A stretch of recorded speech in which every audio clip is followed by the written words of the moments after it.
Taiwan নিয়ে এবার নিউজিল্যান্ডের সাথে বাড়ছে চায়নার টানাপোড়েন।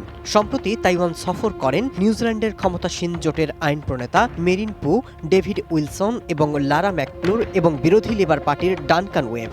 দেশে ফিরে তারা জানতে পারেন তাদের উপর ভ্রমণ নিষেধাজ্ঞা দিয়েছে চায়না।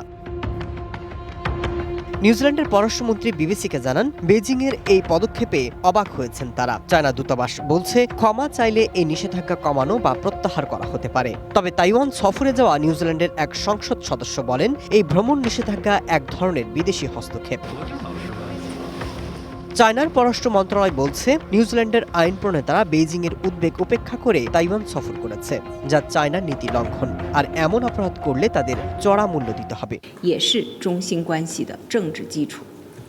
আমি জোর দিয়ে বলতে চাই যে এক, চায়না নীতি হল আন্তর্জাতিক সম্প্রদায় একটি সর্বজনীন ঐকমত্য, একটি মৌলিক নীতি এবং চায়না নিউজিল্যান্ড সম্পর্কের রাজনৈতিক ভিত্তি। তবে চায়নার ওপর আঘাত হলে তার মূল্য দিতে হবে। এ প্রসঙ্গে আমেরিকার সিনেটে দেশটির পররাষ্ট্রমন্ত্রী মার্কো রুবিও বলেন, তাইওয়ান নিয়ে আমেরিকার নীতি পরিবর্তন হয়নি, সেই সাথে অস্ত্র বিক্রির বিষয়টিও বিবেচনায় রয়েছে। তবে তাইওয়ানের কাছে অস্ত্র বিক্রি নিয়ে রুবিওর মন্তব্যের নিন্দা জানিয়েছে Beijing. Masud Rana, one international desk.